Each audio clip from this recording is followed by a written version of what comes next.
আসসালামু আলাইকুম। আমরা একটি গ্রিজার ফিটিং করব। এখানে প্লাম্বার মিস্ত্রি রয়েছে।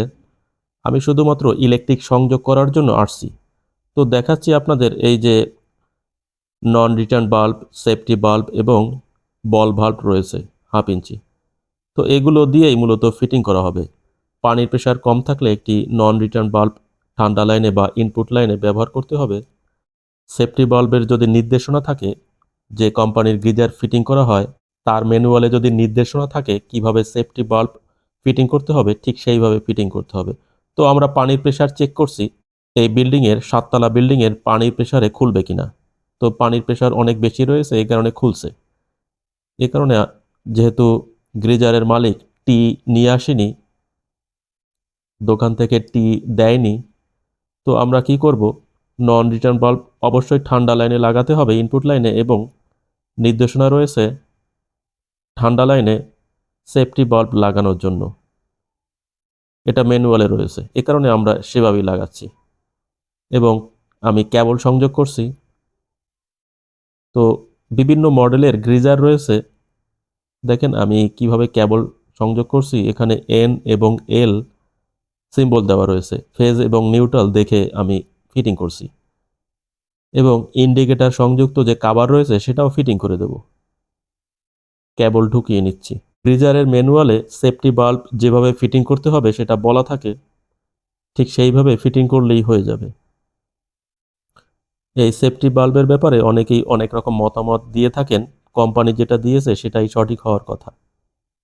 তো আমি ইন্ডিকেটর সংযুক্ত যে কাভার রয়েছে সেটাও এখানে সংযোগ করে দিচ্ছি।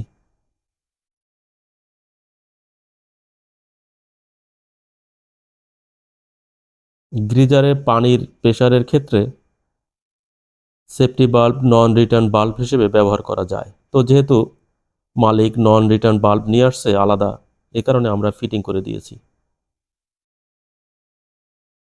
তো অনেকেই বলে থাকেন আলাদা করে নন রিটার্ন বাল্ব ব্যবহার করার দরকার কি। এটা যার যার ব্যাপার। যদি কেউ নিয়ে আসে, কিনে নিয়ে আসে, তাহলে ফিটিং করতে সমস্যা কোথায়।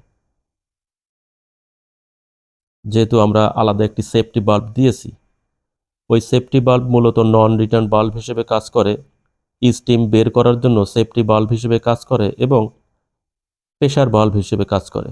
পানির প্রেশারে সেটা খুলবে, এবং পানির প্রেশার যদি বেশি থাকে সেটাকে কন্ট্রোল করবে, প্রেশার বাল্ব হিসেবে কাজ করে।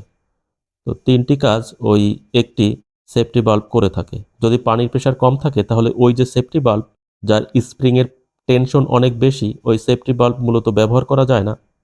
সেটা টির সাথে সংযোগ করে ব্যবহার করতে হয়। পানি সরাসরি ঢুকবে বা বের হবে, আলাদা একটি নন রিটার্ন বাল্ব ব্যবহার করতে হয়।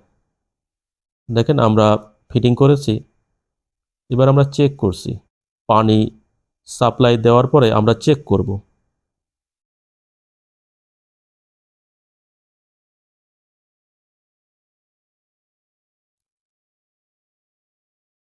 তো গ্রিজার ফিটিংয়ের ক্ষেত্রে ঠিক যেইভাবে ম্যানুয়াল থাকবে, কোনো কোনো গ্রিজার ওয়ালে ফিটিং করতে হয় খাড়াভাবে, কোনো কোনো গ্রিজার ফল ছাদের উপর রেখে দিতে হয়। ম্যানুয়ালে যেভাবে থাকবে ঠিক সেইভাবেই ফিটিং করতে হবে।